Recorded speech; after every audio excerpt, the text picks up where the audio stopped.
Welcome to Chasing Checkers with me, Chase McCabe, where every week we'll talk some NASCAR, IndyCar, and even some local racing. If it goes fast, we will cover it here. So be sure to like and subscribe wherever you get your podcasts, of course, on YouTube, and you can tune in every week on 1025 The Game. Let's go racing.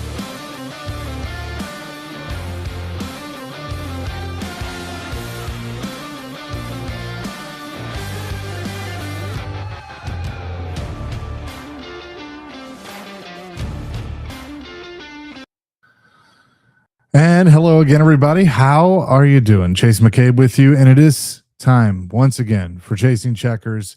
It's been a minute, but we are back, and we got the video element going here on YouTube. You can subscribe to not only the Chasing Checkers YouTube channel, which I encourage you to do for exclusive content at Chasing Checkers, but also the 1025 The Game YouTube at 1025 The Game. And you can, of course, hear this show on Sunday mornings at 8 o'clock each week on 1025 The Game, or get it on demand wherever you get your podcasts or YouTube and all of that. Like I mentioned, there are a lot of different options you can take in our content. And so be sure to check it all out. But we're going to talk some racing with you. Also, Zane Smith, Chase Briscoe. I had some conversations with them before the Texas race, but you'll hear those conversations on today's show. But let's talk about Texas, because how about Chase Elliott? He becomes the second driver this year to get multiple wins. Of course, we know Tyler Reddick has had 5 on the season. He has been very, very good. But Chase Elliott has been consistent and got the win at Texas. Here is the driver of the number 9 talking about his win. I feel like just a lot of hard work, from the entire team, like not just the people here at the racetrack, but the people that work in the shop every day and all week. And we fired off the year, and truthfully, I think just as a group haven't been as strong as we want to be or expect to be, and have just dug in and put our heads down and gone to work. We tested at Wilkesboro earlier in the year, and then Kyle tested at Chicago last week, or maybe a couple weeks ago, but nonetheless in the last couple weeks. And I think all those things, you just you start putting pieces together and improving and getting to a good place, and then you combine that with just a really good day of execution for our team in particular, and wound up with a great result. So really, really proud of that. Like you mentioned, I knew it right at Martinsville. I was like, man, we've never won a race this early, and much less to now have 2 this early in the year. I think is really I'm really proud of that, and I'm proud of our team for that, because anytime you can check off new boxes in this sport when you've been doing it for 10+ years is cool, and it's hard to do. It's hard to win, and so I'm really proud of our team for that, and just proud of the day that we had. It was I would say one of our strongest races that we've had in quite some time, when you look at just all of the different factors of the event, from restarts to pit road to race strategy to me behind the wheel. Just all of it I thought was elevated and was really performing at a high level, and super proud of our team for that. Chase Elliott was phenomenal. That is really the best way to put it. With what he did on the day, leading 87 laps en route to the victory. And, as he said, second win of the year. As you can see here, the results of Chase Elliott. He led those 87 laps. He had the best lap. He got a total of 69 points. Denny Hamlin was second, trying to chase him down. Great day for Alex Bowman. Then Tyler Reddick, Chris Buescher, Daniel Suarez, Carson Hocevar, William Byron, Bubba Wallace, and Ryan Blaney. So you had 3 of the Hendrick cars finish in the top 10, and it hasn't been as consistent of a year for Hendrick Motorsports yet. Not what we're used to at the very least, but it seems like, especially the 9 car, he is coming on. And Jeff Gordon, who is the chairman, of course, there at Hendrick Motorsports, talked about consistency and just how important that can be to winning a championship. Yeah, I mean, consistency helps because you're not trying to reinvent the wheel, right? You're fine tuning. You're like, hey, we're good. we need to be better. Let's keep working these areas because we must be doing something right. So, at least the consistency keeps you in kind of a flow in a direction that I think you can build on and only get better. But if you don't win every once in a while, like I've always said, if you don't win about every 8 to 10 races, man, just the hard work drains you, the whole team, driver, team, everybody, pit crew. You got to have these these mini victories. It could be on pit road, it could be leading laps, it could be not just a win of a race, but those race wins are so critical, I think, to a team's season and success, because that builds the confidence to another level that not only are we heading in the right direction, but we're capable of winning it all. If you win on a consistent basis, then again, that's what adds to a championship caliber team. But right now the 9 team, I mean, I think they've, I don't think we've been up against the Toyotas this year and the Fords at some other places, and yet that 9 team has performed at such a high level as a team that's just kept them in the game and then given them the opportunities to capitalize at Martinsville and here. And I just hope that this can now help us move forward and continue to build on that and get even stronger. I mean, I feel like it will, because just the way Chase Elliott has run. And what was interesting, when NASCAR announced that they were going back to the Chase format, no pun intended, all of us that have watched the sport for a long time and cover the sport felt like this was going to benefit Chase Elliott because he's a good points racer, and obviously he knows how to win as well. You look at the standings at this point in time, Tyler Reddick still leads, and we figured that with the 5 wins that he has. But Chase Elliott now, with those 2 wins, he's moved up a spot. He's 3rd in the standings, and he's only 117 back of Tyler Reddick. So certainly within striking distance. Denny Hamlin is too. He's got 1 win, but he's been very consistent with 5 top 5s. He's 109 points back. And then Blaney, Chris Buescher, Carson Hocevar, Ty Gibbs, Kyle Larson, Brad Keselowski, William Byron, the top 10. The top 16 drivers, of course, will make it into the chase for the championship. And so, right now, Chase Briscoe is on the cutoff line. He moved into the good, but the cushion is not very good for him. So he's got some work to do. That is for sure. But consistency is going to be key. Several people mentioned that it was the 2nd win of the year for Chase Elliott. It's the quickest in his career that he's gotten to multiple race wins, and he talked about that. It is. I mean, race wins are certainly what we show up each week to do. So yeah, I mean, obviously that's the goal every time we come to the racetrack. And I think having a win early at Martinsville, and I said it to you guys then and there, it's like, it's not like, oh, hey, the pressure's off, we have a win. It's, man, we have a lot longer period of time to build on that. Like that's genuinely where my mind was at. And to be able to come out here and to perform like we did, I thought our car was solid yesterday, and I thought that I probably underperformed our qualifying effort. I was disappointed in that from just my perspective. But again, great changes overnight. Like, just the whole day was executed really well throughout our whole team and the things that we can control, and those are the kind of things you have to do, I think, to be successful and use that longer runway that we've earned by having a win early into compounding and hopefully adding to it beyond here, I hope. And look, he's got a chance to do it this weekend. They go to Watkins Glen for the Go Bowling at the Glen, and we know that Chase Elliott has been very good on road courses in his career. Now, he was a little better on in the old car, and of all the road courses, Watkins Glen has definitely been his worst. Average finish of 25.7. So can he turn that around this weekend, have a consistent finish, or possibly contend for the win? Obviously, Shane Van Gisbergen has an average finish of 1.5. He's won there in 2 races. Never finished outside the top 5. So never finished outside the top 2, I should say. So he's certainly going to be probably somebody that everybody is going to be watching. But I'll tell you some others that are interesting. Chris Buescher has done well there in 3 races. Since 2023, he has one win, two top fives. Christopher Bell in 3 races, no wins, but 2 top fives since 2023. So those are some of the most recent averages that you can look at when going to Watkins Glen.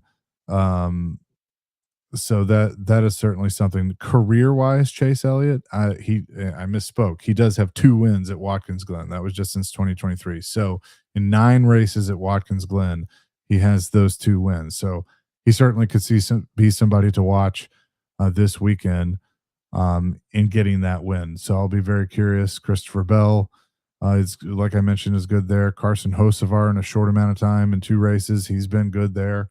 He's obviously got a lot of momentum. So those will be some guys to watch as we go into Watkins Glen and do a little road racing this weekend. I mentioned at the top of the show that I had a chance to catch up with Zane Smith and then Chase Briscoe. Both of those conversations were before the Texas race, but wanted to bring those to you, and we're going to do that coming up next. Zane Smith will be first up as you listen to Chasing Checkers. Again, follow us on YouTube, subscribe on YouTube at Chasing Checkers and at 1025 The Game, and join us each week. We'll have Zane Smith coming up next here on Chasing Checkers.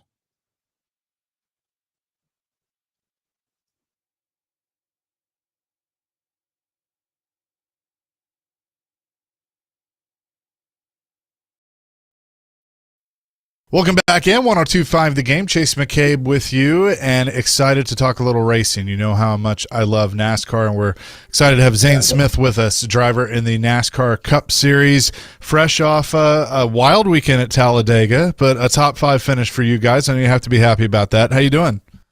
Yeah, I'm doing good. Thanks for having me. And yeah, it was a great weekend for us. So our day started out kind of ugly with a pit road penalty, and obviously the first stage was a lot longer than what we normally have. And myself and kind of a group of drivers had just kind of an ugly pit road and an ugly start. And that somewhat saved us to be able to not completely lose the draft and have a few others to kind of stay with to make our lap time better. And then fought hard to get back on the lead lap, and fortunately caught a break coming to pit road, and then they wrecked down in turn 3 and 4. So that felt great. Even though it hurt a lot of people's day, but yeah, that was kind of our saving grace throughout the day. And so, and then, yeah, was able to race up inside the top 10 in stage 2 and only get a stage point, but better than nothing. And then the final stage there, just I wish I was a few lanes forward to see if we could make something happen. But unfortunately, just those 2 lanes were a little too good, and it's pretty much impossible to create a 3rd lane and make it work. I feel like points racing and yeah, the 2 lanes are just too dominant. And so no one really wanted to risk going up there because we all know it's not gonna stay. And so you're just kind of trying to push whoever was in front of you and hopefully see your lane propel forward. Zane Smith is with us. How do you mentioned points racing? The points system changes back to the chase, but you've only known the playoff system in your Cup Series career. So has that changed kind of your strategy and your team's strategy at Front Row? Yeah, I mean, I think you see us like not play the super aggressive strategy, but at the same time, I feel like if we are having an off day or something, or just stuck with a not great track position, I feel like you'll still see those guys, and including ourselves, throw something at it and see if we can get ourselves up there, which I think you'll totally see this weekend at Texas. Like that's, I mean, time and time again, you see guys that are just stuck in 20th and can't pass. So they'll take no tires or 2 tires, something different, and get themselves on the first row or first couple rows, and your car drives completely different. So outside of that, I feel like you're seeing less cautions and less like crazy mistakes where you would see these guys just wreck a bunch and then go win a race. Like those days are over. I feel like you got to minimize the DNFs and the bad days. And so, and then, yeah, make your good days really good days. So that's just what it's about. But I mean, I actually prefer this format definitely more than what we've had in the past on the playoff side. Just I feel like this will reward more of a legitimate. I don't want to say legitimate. That's such a bad word for it, but uh, the proper champion. Like I feel like the champion this year will be who had the best year all year round.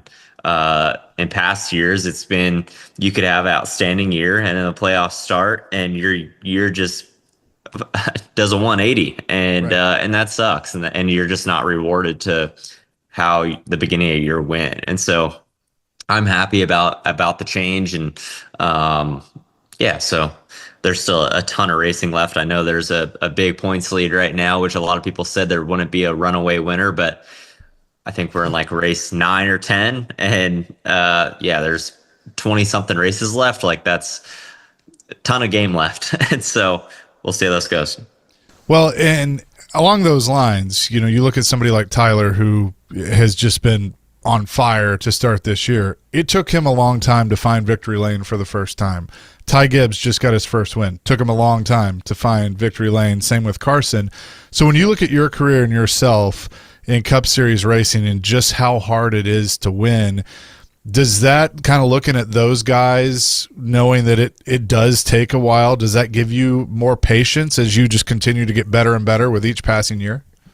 Yeah, I mean, whether you have the patience or not, I mean, you will learn how to adapt it either the easy way or the hard way once you get in the Cup Series. And yeah, I mean, I've been fortunate enough to have a shot at multiple Cup races now, which I'm happy to say. It's frustrating that I haven't been able to get one yet, and I know Carson and I have the same amount of starts, um, and yeah, I feel like it depends on like where you're at in your career. This is my third year, and so my first rookie season was not great, and you know you're just learning so much. It's just so much different than anything you've experienced. Then I felt like last year there was a lot of positive things, and then this year has been even more positive. And so we've unfortunately just had a few bad races, but all of them have been out of our control. And so we're just trying to control what we can. And to your point of trying to execute a win in the Cup Series is yeah, super hard, and then it's even harder to do it consistently. And just because when you're with a smaller team, the big teams take up a lot of those positions right away. You know, Hendrick Motorsports and has 4 cars. A Penske has 4 cars. Gibbs has 4 cars. 2311, 3 cars. You know, RFK really fast this year. Like the spots fill up quick, and so anytime you could have a top 10, top 5 day and stack those days, that I feel like that's how you get your first win. And so just trying to put ourselves in contention more times than not. Zane Smith is with us here on 102.5 The Game. Coming to Nashville at the end of May, I've had the opportunity of being the track announcer since the Cup Series came back, and I remember a run you had a few years ago, finishing second in that race. What do you like about racing at Nashville? Yeah, you know, Nashville, it's so odd, but I think it's a combination of it being a concrete racetrack, but I think I have probably like 5 second place finishes there. Yeah. Obviously once in the Cup car, but the rest are in the Truck Series.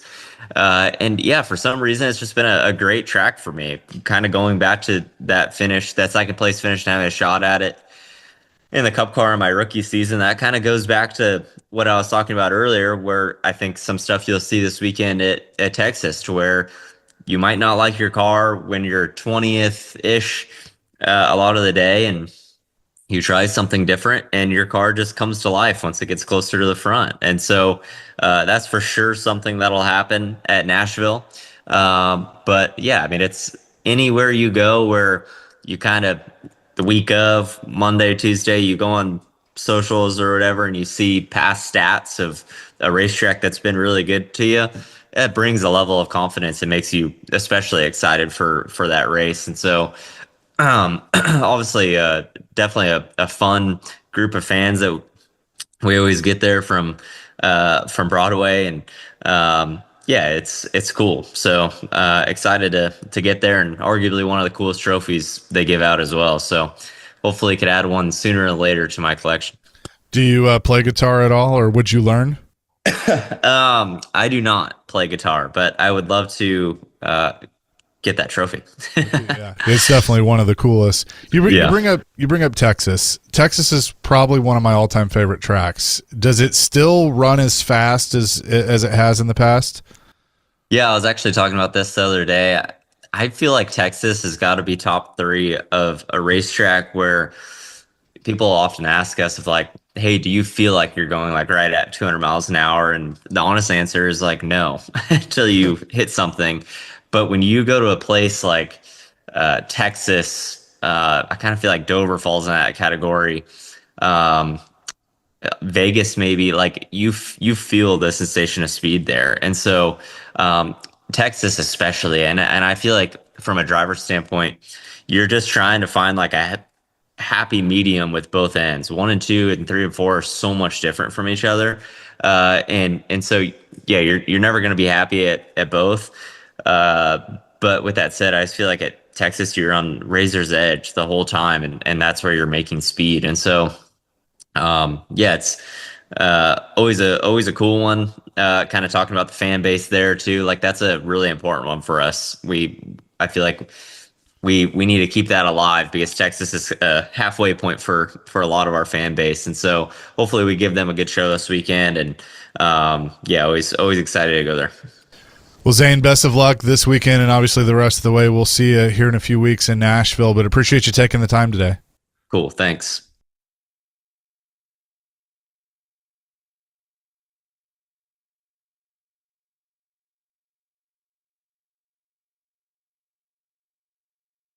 I came on my daily show, the Chase and Big Joe show, alongside Big Joe Dubin and yours truly.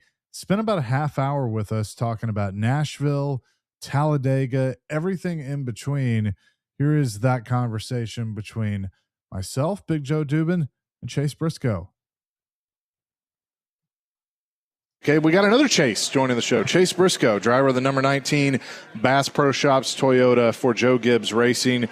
The Nashville Super Speedway Cracker Barrel 400 weekend, a month away. Hard to believe. And Chase will be there with the rest of the NASCAR Cup Series. What's up, man? How are you? Doing good. Yeah, excited to be in Nashville. It's always a cool spot to come to. So, yeah, looking forward to obviously coming back here at the end of May. But, yeah, excited to be here today. Do you you like running out at the Super Speedway? I feel like most of you drivers typically do. Yeah, good side-by-side racing. Yeah, for sure. It's a cool racetrack, and then just the area, right? Like, it's just a great area to come to. There's tons of stuff to do. It's one of those tracks where, you know, your wife and kids want to come. So, yeah, we always enjoy coming here.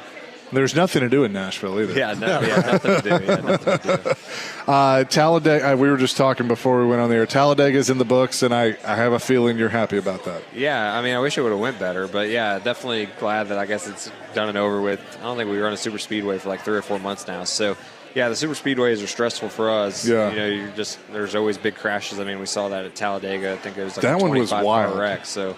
Yeah, it was not ideal. Like, what were I forgot where you were when that whole thing happened, but like, what's going through your head when you see it all unfolding? Yeah, so I was like literally 4th from last. We were kind of just saving fuel. There was nowhere to go, and we were 3 or 4 wide for like three laps in a row, and you could kind of sense it coming. But yeah, I was able to start slowing down. There's just smoke everywhere, right?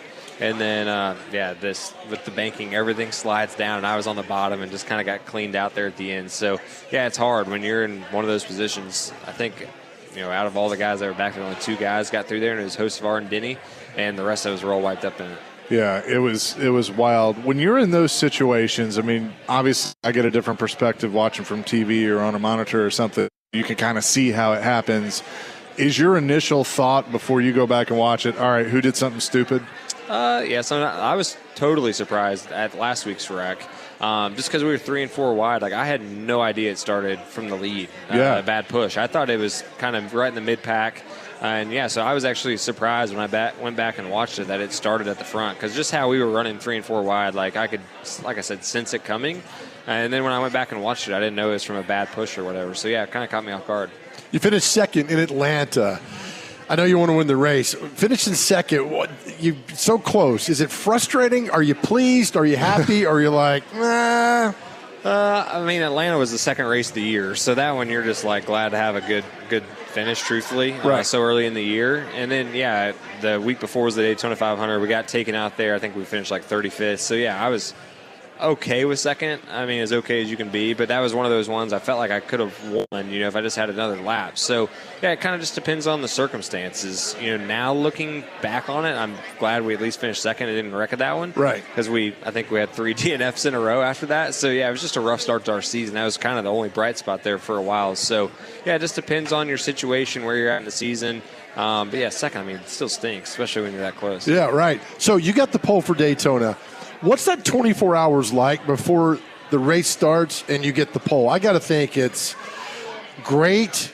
It's pressure. It's everything you want to be as a race car driver. Yeah, so Daytona is kind of unique because, for the Daytona 500, we actually qualify on Wednesdays, so early before the race. That's right. And so, yeah, you qualify on the pole, and then you just do media like crazy, and it's nuts. I've been able to win the pole for other races, and you might do a couple of interviews. But the Daytona 500, I mean, it is a full 5-6 hours of just interview after interview, and you don't realize how big of a deal it is, truthfully, to start on the pole of the Daytona 500. But, yeah, that Saturday night and when you wake up Sunday morning, it's a cool feeling knowing that you're starting on the front row of the Daytona 500 and just coming to the green. I make it a point really every week, no matter where we're racing at, wherever I start, to just kind of look up in the grandstands and kind of take it in for a second. And doing that at the Daytona 500 from the front row, it's a totally different feeling. Do you always get the, like Mike Joy's like, nobody's won, taking the pole one Daytona the first year since 1958, whatever it is. I mean, there's all those things like, you're better off not getting the pole. Yeah, I don't know. I mean, nobody's won from the pole in a long time there. And this year we actually qualified second. I was joking, Kyle Busch got the pole. I told him right before we went out to qualify, I said, I'll gladly let you get the pole. I'll just take second because I don't have to do any of the media stuff that way. Right. But, yeah, it's a huge deal for the team, truthfully, to be able to start on the front row. But, yeah, statistically, it's crazy how, the pole sitter just hasn't won that race in a really, really long time. How cool you talk about taking that moment to look into the stands. Do you do like at Bristol and at Darlington everywhere? Yeah, every week I normally try to do that just for the initial start of the race. Just and kind of realize it's like a pinch me moment every time I do it. Of like, man, you're getting to race in the Cup Series, and it's cool. Like especially at the Daytona 500 when it's sold out crowd, 200,000 people there. It's one of those races like as a kid you grow up watching all the time, and then to know that you're actually leading the field of green in one of the most iconic races, it's pretty cool. Awesome. At Bristol, especially the night race, can you hear the crowd inside the car? Yeah. Under caution you can. Under green you can't, but under caution definitely can. And it's crazy at Daytona and Talladega. I'll hear it under green just because your spotter's always keyed up and talking. Oh, yeah. So if something happens, I can normally hear the crowd like start yelling and something. At some tracks you can hear them under caution. Bristol's one of them. Martinsville's another one. North Wilkesboro. The tracks where they're super, super close, you can definitely hear them under caution. Yeah, that's pretty cool. So if you were to win here at Nashville, you get the guitar. A lot of you drivers love the guitar. You going to learn to play it? I don't know if I used to be able to do just Smoke on the Water there. Okay, the chorus. well, there you go. Yeah. I don't even remember now. I was like a real little when I did it. But, that's probably about the extent of my guitar playing. Okay. My 4-year-old would love it, though. See, that's what a lot of the answers are. Like, well, my kid would probably learn how to play it. He would play it. Yeah, that'd be cool. Is this, go back to your spotter for a second. Is the spotter communication ever gone out during a race? It's happened to people before. It's happened to me, like, just where it's real fuzzy and staticky. I mean, you guys live it, right, with radio. Yeah. And, it's not always perfect. So, yeah, sometimes, especially at road courses, I mean, we might be a mile away sometimes from where he's at. So he's talking. I don't even hear it. But I've never had it just completely go out. No, that's right. So if the crew chief's got to give you a message, is he able to talk to you? It depends on where I'm at on the racetrack. So typically the spotter I can always hear because he's up on top of the grandstand, so his signal's the best. But, I mean, literally last week at Talladega, for example, when I'm on the back straightaway, my crew chief can talk to me, but it's pretty staticky. I can't really hear it that great, so normally he'll relay the message through the spotter, and the spotter will tell it to me. Oh, okay. It's fascinating about all this. Yeah. Was Drew your spotter at SHR or just with Gibbs? just a Joe Gibbs. Okay. Yeah, so was there an adjustment going from? Yeah, it's really hard whenever you switch spotters just because of the trust that you have to have in that person. Yeah. I mean, literally Daytona or Talladega, they're looking through binoculars at, don't know, 3/4 of a mile away, and they're clearing you by an inch sometimes less. And if you hesitate, I mean, a 1/10 of a second, you're going to crash the field. So you really have to just have this cadence and this trust with each guy. And, I've worked with probably 4 or 5 different spotters now, and, you can hear it in their voice sometimes. And yeah, the relationship you have with that person is huge, especially when you go super speedway racing, because they're not driving the car, but they're really painting the picture for what's happening and what moves to make. So, yeah, they're really kind of the head coach, the offensive coordinator, and the defensive coordinator at the super speedway races. And, yeah, having that trust with them is really, really important. Chase Briscoe is with us, driver of the number 19 for Joe Gibbs Racing. You got to drive for Tony Stewart. Now you drive for the team that Tony Stewart drove for with Joe Gibbs. That's got to be a pretty cool part of your career. It's definitely super cool. I mean, I grew up a diehard Tony Stewart fan. I mean, we grew up 45 minutes apart in Indiana. And so for me as a kid, Tony was like my idol. And when I started trying to do the NASCAR thing, I mean, I remember telling my parents, like, man, it'd be a dream come true if I could somehow, like, drive the 14 car. That would be the one I would pick. And then I got to go drive for Tony Stewart in the 14 car. And then when that team shut down, to be able to just so happen go to Joe Gibbs Racing.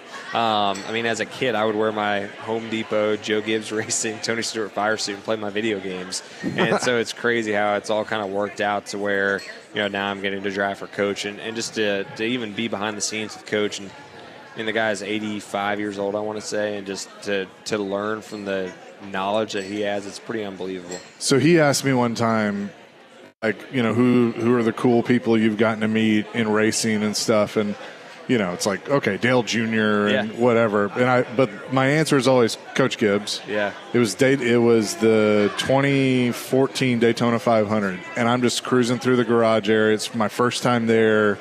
I'm barely in the media business, and I'm just like bright-eyed and everything, and here comes Coach, and in my head I'm like, I mean, do I say hi? Do I say something? And it was just like, Coach Gibbs, how you doing? Introduced myself, and he's like, well, son, how are you? And like, was the nicest guy. Awesome. You want a picture? And and it was just like, this guy's won 3 Super Bowls and multiple cups, and it's just what So I can only imagine what it's like for you to be able to drive for him. Yeah, just to get to be around him, and he's so good at like motivating people. You can see why he was such a successful football coach. And I asked him, we were going on a trip somewhere, I'm like, when you went back and coached the second time, like, what was different? And he's like, well, the game changed a lot, but the thing that didn't change is what motivates people. And, it's the same for us in NASCAR, right? So, yeah, it's been really fun just getting to learn from Coach. My favorite Coach story is he always carries the Super Bowl ring. He's got one of the 3 always on him. And he'll, like, let people take pictures with it and stuff. We were flying somewhere, and he was digging through his briefcase. And he's just like, oh, my gosh, there it is. I found it. And he pulls down. He's like, this is my Super Bowl ring. Another one. Like, he has one wearing it, and this one fell in his briefcase. And he said, I've been looking for this thing for like 7 months. I thought I lost it. And it was just, he has a Super Bowl ring in his briefcase. That's amazing. Has he ever yelled at you? He's not yelled at me. No. I've seen him get upset, though. It's crazy. It's very rare when it happens. But when he does, the football coach definitely comes out, and you're like, holy smokes. Because he's just this, like, super amazing, like, soft-spoken, nice guy. And I think that's where, like, the football guys, I couldn't imagine. Like, when he finally gets on you, you feel like you let the world down. Yeah. Because he never gets like that. But I've seen it happen a couple times, but never directly at me. Well, it's great. He won 3 Super Bowls with 3 different starting quarterbacks. So, I mean, his ability to adapt works well in NASCAR, I would think. Oh, 100%. I mean, our rules change every other year. The cars change. And, yeah, for him to be able to stay on top of his game as an owner for as long as he has, it's pretty unbelievable. Just the amount of things that he's been able to build. And he didn't grow up racing. Like, he'll tell you that. Like, he had no racing background. He went to the drag races and stuff. But other than that, it was just like this dream on a napkin that turned into what it is now with over 400 employees. I think it's amazing. How did you get started? So I grew up in a racing family. My dad, my grandpa actually started owning sprint cars, dirt cars in the 70s from Indiana, which is kind of a hotbed for sprint car racing. And, yeah, my dad raced for 20 years. And so I grew up going to the racetrack and then moved to Charlotte literally right after I graduated high school and slept on a couch for 3.5 years and would just volunteer at all these race shops. And eventually this team owner that was a multi-millionaire thought it was cool that this kid was sleeping on a couch and volunteering and decided to let me run a race, and it just spiraled from there, and we won the championship, and then I got signed and kind of went through the ladder system in NASCAR. Wow. Why, being from Indiana, I'm curious of this. Why NASCAR and not IndyCar?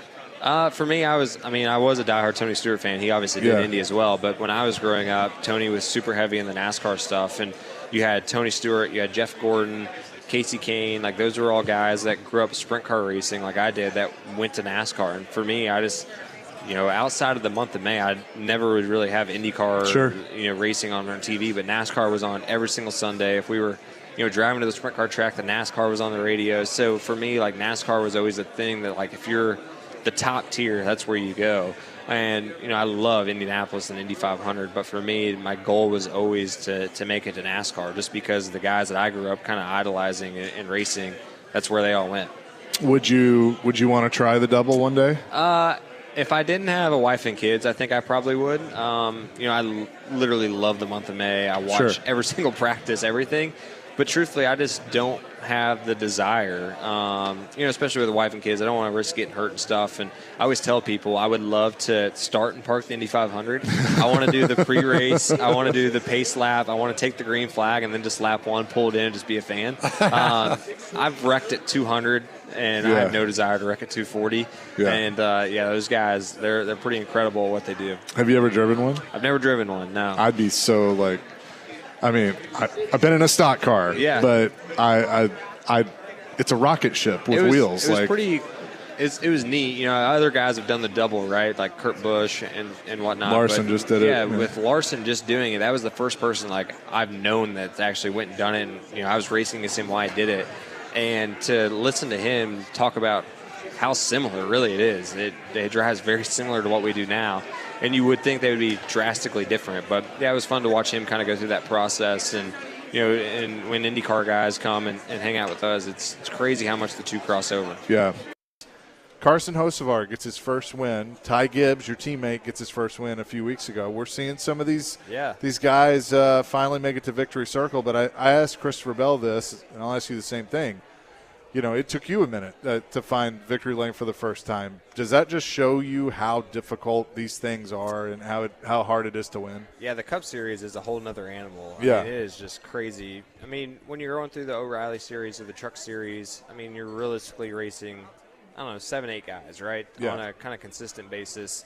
Where when you get to the Cup Series, like, all 36 guys have won their entire career and are just really, really good. Like, you can run a perfect race and still struggle to run top 5. Like, the Cup Series is just so tight. So, it's a hard thing to win. And all the guys that, whether it was Hocevar or Ty, I texted both of them after and was just like, man, there's nothing like winning your first Cup race. Just the sense of accomplishment you get, because it's hard, like, to win a Cup race. And just when you lay your head down at night after winning a Cup race, like, you've beat the best. And it's a really cool feeling. How popular of a win for Joe Gibbs Racing was Ty, knowing how hard he's worked, all the family stuff, losing his dad and everything, going through that. I mean, I have to have a feeling that was pretty cool. Yeah, it was really cool to just be able to be a part of that, right? Like, if I would have been at Stewart Haas Racing, like, it would have been cool to see him get his first win, but I wouldn't have got to see the behind the scenes and, like, the celebration and, like, just even for Coach, like, to get to witness it, right? And, like, Pat came, Coach's wife. I think they've won over 300 races as a company. She's never been to a banner ceremony. Oh, like, cool. She came to Ty's. Like, just let's see how much it meant to the whole family. It was really, really cool. So, just to be able to be a part of that and to be inside the 4 walls when Ty got his first, it was a really special thing to be a part of. You go to Texas this week. We asked Chris Bell this last week about simulators and knowing the speedway. How well do you know Texas Speedway? Do you need to get in the simulator to know it better? How do you scout this race? Yeah, so we're running the simulator every single week, no matter where we're going. Some weeks it's normally anywhere from 4 to 6 hours, but like road course next week, I'll run probably 12-plus hours. So it really depends on the racetrack. But Texas is a tough one because we only go there once a year, so it changes a lot. A lot of these tracks we go to twice, sometimes in the spring, sometimes in the fall. But when you're going to these places that you only go to once, and especially at a place like Texas where the summer and the winters are so extreme, like the track just changes drastically from a surface standpoint. Texas has this huge bump in turns 3 and 4, and it gets bigger every time we go. So it's one of those. I mean, we can guess, right, and expect what we think it's going to be, but until you get there and actually get to run on it, you never really know. So you just get the 2 laps to qualify. That's it. We get 20 minutes of practice, and then 2 laps of qualifying, and like Texas, I mean, I think our minimum speed in turns 3 and 4 is probably like 180, 185. Ooh. It's very high commitment. So.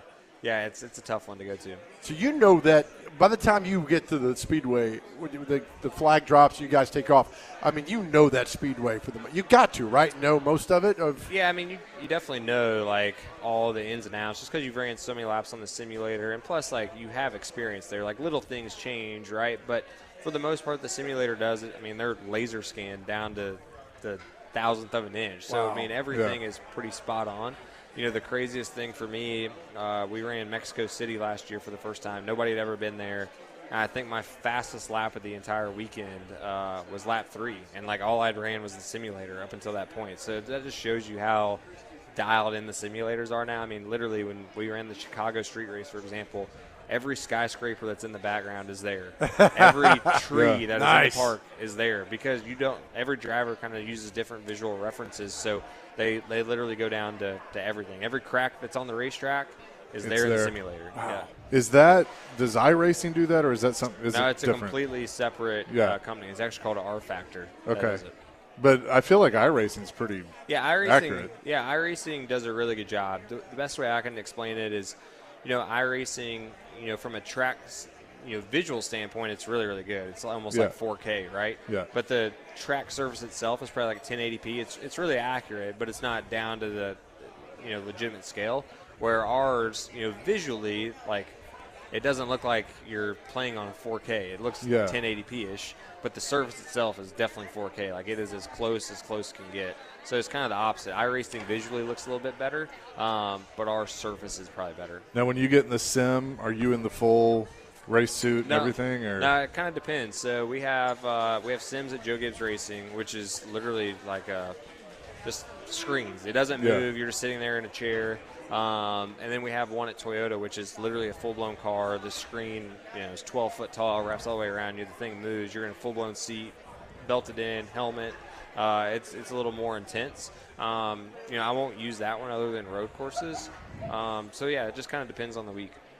Very cool. Let me ask you this, Chase. What's the craziest spot you've been recognized? Craziest spot I've been recognized. Oh, gosh. I have no idea. Bar lines at the Omni Nashville Hotel. Yeah. I was shopping with my wife in Nashville last year. We were at, some little boutique. I'm not a big boutique guy, obviously. No. And some guy was like, "Hey, are you?" And I was like, "Yeah." And I never would have thought in a boutique I would get recognized. So that's up there for sure. Is it now for you kind of like, hey, it's cool, like, take a picture or whatever? Yeah, I think it's super cool. It's crazy to me that I get to do what I do, truthfully. And it's been wild just over the last 18 months, really, like going from, not the top tier ride to all of a sudden being like a competitor week in and week out, like at the racetrack, especially just the difference in people recognizing me, I guess, and like wanting autographs and stuff. As you run better, more and more people want your stuff, and that's been cool, like for me, to go to the racetrack and see more and more 19 stuff, where in the past, like there was some 14 stuff there, but it wasn't really like everywhere, where now with the 19 stuff, Bass Pro certainly helps that. People want to wear Bass Pro shops, but it's been cool to get to experience that. Is there somebody that's walked to the garage that's looking at your garage that's famous? You're like, holy cow, look at this. Not a starstruck moment, but like, oh man. So this is funny. Michael Jordan's at the track all the time, right? Yeah. I've never got to talk to Michael. I've always not been Come on, nervous, Denny. but it's just Denny's got to help you out I know there. it's just never worked out. But I always tell my wife stuff. I'm like, I want to know, like, does Michael Jordan know who I am? Like, if he heard my name, would he be like, oh yeah, this is so and so? And so me and Noah Gregson were doing something the other week, and he's like, talking about Michael and how he just goes up and daps him up every week. And he showed me this video of like Michael introduced Noah to his wife, and he's like, yeah, Noah drives the 4 car. He's like, I'm telling you, he'll know everything about you. He watches every lap. So last week, or I guess 2 weeks ago, he won the race, and he was walking by our car, and I was like, this is my shot. And I just walked up and was like, hey man, congrats or whatever. And we talked for like, I don't know, a minute maybe, and I was like, holy smokes, like that was Michael Jordan. That's pretty sick. Did he know who you were? Yeah, he was like, "Thanks, man." I mean, I'm assuming he knew who I was. Right. So yeah, it was cool though. Oh, that's and then great. This is another quick little story. So at that Atlanta race where I finished second, I pushed Michael's car, the 45 Tyler Reddick, to the win. And so in our debrief Monday, they were like, "Hey, thanks for pushing us to the win." I'm like, "Hey, no problem. Size 13 shoe," just like joking. And so the next week, they brought me like 7 pairs of Jordans. Oh, that's awesome. Well, then like 3 weeks later, the guy that runs kind of 2311 texted me randomly. He's like, "Hey, what size shoe do you wear?" And I was like, "Size 13." And so at the debrief, like this is 4 or 5 weeks after the event, he hands me a box of shoes, and I get out to my truck. I'm like, "I bet MJ signed these." He did not sign them. There's just another pair they had forgotten. Oh, that's Well, bad. but Forgot. I mean, like, are you and Denny tight enough that like he could probably like? I asked Denny, and he was like, "I can assure you that Michael definitely knows who you are." That's awesome. What's it like having Denny as kind of the veteran guy on the team? It's been very eye opening to me just to get to. I mean, Denny kind of has, I think, this perception from the outside of kind of how he is, and being on the inside. That guy works so hard. It's unbelievable. It reminds me so much of being teammates with Kevin Harvick, like somebody that's 45, kind of tail end of their career. You would think they'd kind of be checked out to a certain extent, and they're working harder than anybody in the sport. So it's been very eye-opening from that standpoint. I have especially so a few years ago in Atlanta, this was probably like 2021. I go down there to cover the race, and they brought all you guys in to do like some one-on-ones and stuff. Like it was coming on the backside of COVID, and so the access was back. And he was talking about leaving the sport better than he left it, and like trying to do what's right by the drivers and stuff. And I just sat there and listened to him, and I was like, why do you feel like you need to be the one to do that? And he goes, because nobody else is, and I want this to be good for the guys that are here after me. And I ended up doing an interview with him at the awards a little bit later, and I brought that up, and I said, like, I gained so much more respect for you, like, hearing you talk about that. Because, like, Denny the driver is a jerk. Like, he's just, like, he's going to, he's one of those guys, like, I'd wreck my mother to win. But how much he cares about the sport, I think, is really telling, and he truly does want to leave it better than the way he found it. Yeah, I agree 100%. From a competitor standpoint, you don't want to race against Denny. Right. But outside of that, he does a ton. I mean, and I think he's in a very unique spot now, right, with owning 2311, where from, like, even helping the driver standpoint, and you saw that with the lawsuit and, like, the team owners. I mean, what he did for just coach, like, doing that lawsuit, it was a huge thing for all the owners and really the sport in general. It literally changed the sport. Yeah. Before you go, are you wearing Jordans? Yeah. Well, not today. I normally always wear Jordans. I got Nikes on today. Yeah. Okay, but normally because Michael apparently checks that out. I was a Jordan. As a kid, I had Jordans, right? Yeah. And then the last couple of years, my wife would get mad. I'd wear the same pair of shoes for 3 years. Like, I don't care. I'm the same way. And then when I went to JGR, I went and bought like 10, 15 pairs of shoes. Now I got like all kinds of different colored Jordans. So, I kind of got suckered into being like all the other guys. Well, see, I wear size 13 too. Yeah. It's not easy to find it's hard to shoes. find size 13 so shoes. It's like you find one you like, you just wear it until it falls apart. See, look, his name is Chase too, right? So Right, he's yeah, hoping that you'll get that. Yeah. You'll come back like, oh, Chase, here's that I got some extra 13 for it. Don't fall for it, Chase. Hey, Don't. Appreciate the time. Good luck guys. at Texas, and we'll see you in about a month here in Nashville. Appreciate it. Yeah. And my thanks to both Zane Smith and Chase Briscoe. Hope you enjoyed those interviews from a couple of weeks ago, but wanted to bring them to you here on the program. We're going to be doing this every week. Again, as I said at the top of the show, we've added a video element, so be sure to subscribe to both the 1025 The Game YouTube page at 1025 The Game and at Chasing Checkers as well, because we're going to bring all of this content to you via video, and wherever you get your podcasts, you can subscribe to Chasing Checkers as well. That is going to do it for us this week. Again, you can tune in to 94.9 The Fan coming up on Sunday, and you can hear racing from the Glen as soon as Sounds baseball is over. Should be right at the start of the race, so be sure to check that out on 1025 The Game. I'm Chase McCabe. Hope you have a great weekend. Enjoy the racing out there. We'll talk to you next week.